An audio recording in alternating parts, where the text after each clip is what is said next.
What's up, YouTube? I'm Sumanya. Thank you for tuning into my channel today. First things first, if you have not subscribed to my channel, make sure you subscribe to my channel right now. And make sure you hit the bell so you can be notified on my upcoming videos. So first things first, let's get right into it. What is a harem?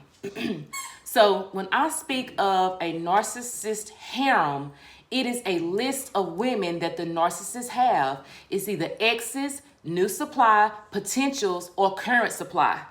You are either you are in rotation on one of those. You're either the ex, you're either the new supply, you're either potential, or you are current supply. Sorry, my baby got his toy. He know he's supposed to be taking a nap, but anyway. So which list are you on right now? Are you the current supply? Or are you a prospect? Whatever. They're either grooming you, about to discard you, or hoovering you. Okay? So I'm going to explain to you what the narcissistic harem did to me mentally and spiritually. Okay? So first of all, you have to understand that the narcissist is not looking for a relationship. They will tell you during the love bomb phase they either want to marry you or they're looking for a relationship, but they're not. They are looking for cheerleaders. They're looking for people to stroke their ego on a daily basis. And once you are drained from doing it, they will discard you and get some new supply. They're always grooming another person. They have, y'all remember that song by DMX? There was Brenda, Keisha, Letitia, Latai. That's what they have. That's what it is. It's Brenda, Keisha, Letitia, Inez, John, and Felicia. They got that. That's what they have. It's like when they get bored with you and they get ready to discard you, they just take that wheel, like Wheel of Fortune, and whoever it land on or whoever feel like it's the strongest at that moment, whether it's a prospect, an ex, whatever the case may be, that's who they're going to pick. Okay? So I was one of the exes and current supplies. I felt like and one thing that the harem did to me, it affected me mentally and spiritually. How did it affect me mentally? Because I always felt like I wasn't good enough. I always felt like it was something I was doing wrong. I was always comparing myself to all the other supplies. I was wondering what they did that I didn't do, what she did that I couldn't do. So you have to understand the narcissist, because when you look at certain women, you're like, what in the world? Why is he so? So let me help you understand a little something that I've learned along my journey. When the narcissist picks his new supply or his different supply of grooming, remember, there are different things that different supplies may offer that you may not supply. Like just say for instance, some supplies may offer different, like wild sex. Some supplies may offer cooking more. But it's never one thing. The narcissist is never going to find everything he needs in one person. He's always searching for a new supply and the next supply. So it's not you. And I always thought it was me. And that lowered my self-esteem tremendously. To a horrible rate, it lowered my self-esteem. But once you really figure out, and I'm here to help you understand that it's really not you. Don't compare yourself to those other women. Get off of that wheel of being with the narcissist. Don't be on that list any longer. Sometimes it's hard for you to get off. It was definitely hard for me to get off. I stayed on the rotation for 10 years. And there's different supplies. There's the primary supply, and then there's other supplies. Sadly, I know that I was the primary supply because we lived together 3 times or 4 times. I had the rings. Cars and co-signing for cars and doing all this stuff together, trying to accumulate a life together, which he didn't do with those other women. And that was what made me feel like I had the power or I had the juice over those other women because we living in a house. I'm driving the Benz or I got the ring, but boo, it ain't. I was no better. I was just getting more things, but those things were being held over my head as well.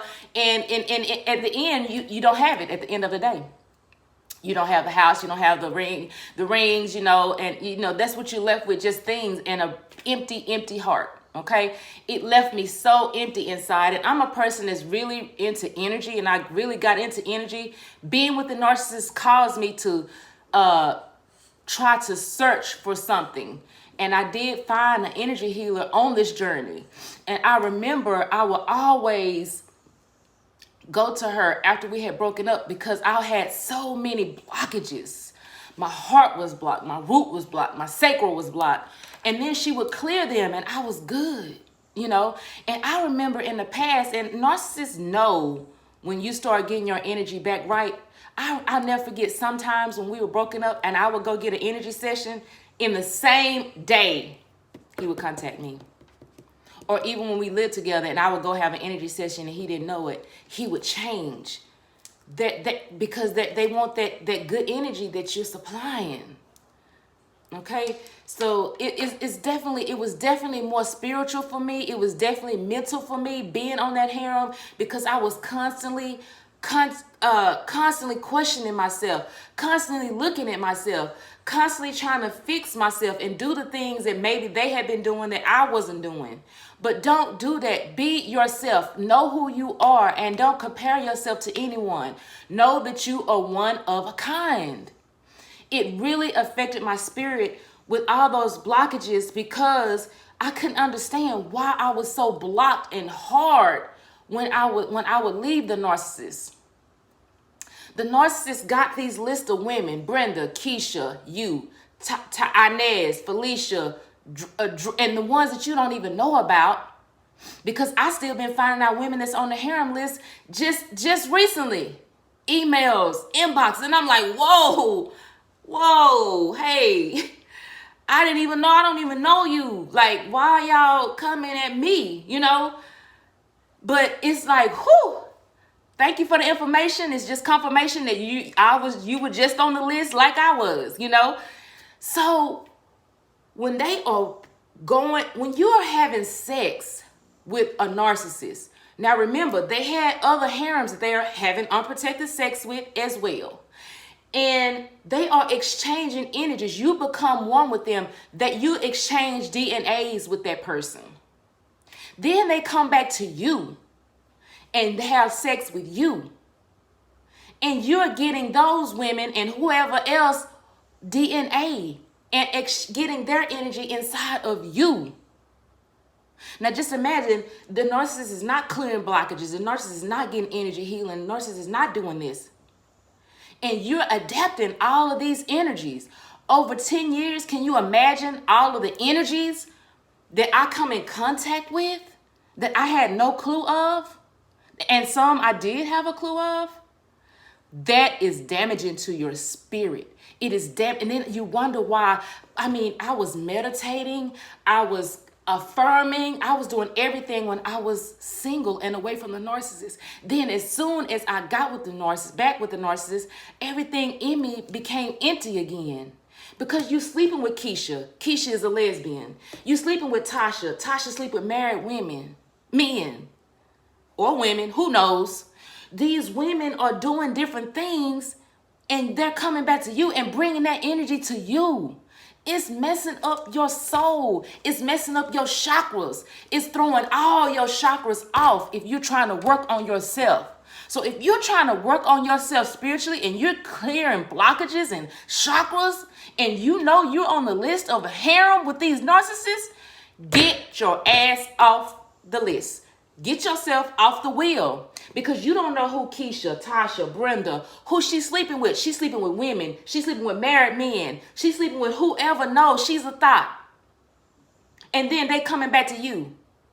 And you thinking, oh, well, I'm the primary supply. He loves me. He wants me. No, your energy has came back up and he needs it back. They don't love you. They just love the energy that you bring. And it will mess you up mentally. It'll mess your self-confidence up. And it'll mess you up physically. You will become sick. You will become sick. You will gain weight. Your body will start doing crazy things because you're adapting all these people's energy. I never forget, I looked in the mirror one day and I was like, whew.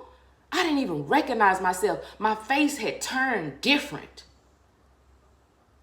And I was like, I don't know what to do. What can I do? So I started searching, start clearing my blockages. But then I'm still sleeping with the narcissist, you know, and then it's messing back up. It mess up your flow. It takes your glow away. You lose your glow. I'm telling you, y'all, once that you're depleted, they go to the next one. Then they deplete them. Then they go to the next one. Then they come back to you. Then they go. Just know that there are different types. There's people that they're always grooming. There's people that they always have stroking their ego just through messages or whatever. But in my situation, the narcissist's main way of getting supply was Instagram, Facebook, YouTube, all those things. Stroking that ego every day. Okay? So I was constantly trying to watch and do this. That's draining. That's messing with your mental. You're trying to figure out who all these different women are. You don't have time for that. You should be able to trust your man and know what's going on and not have to worry about anything. Okay? So if you are part of the list, get off. If you're a part of that Price of Right wheel, get off. Get off. You are worthy. You are worth more than that. Don't just think that since you're the primary supply that you're the bomb, because you're not. You're going to be discarded soon. Trust me, I know. I was discarded so many times. I'm embarrassed to even say how many times I was discarded. So you get off of that harem, and us being codependent, we just want them to love us. We just want them to give us what they always promised us. And I'm going to talk more about codependency, but you just can't fix it. You can't make them love you any more than he loved Tasha. Okay? You can't make them love you anymore. They won't. They're just going to love you until you deplete it. And then go deplete the next. Okay? So if you have a story about if you're on a harem list and you have a story, make sure you drop in the comments and let's talk about it. Email me at sermunya@gmail.com. Follow me on Instagram, hawkfit_. Y'all, it's time to heal. It's time to thrive. And it's time to arrive.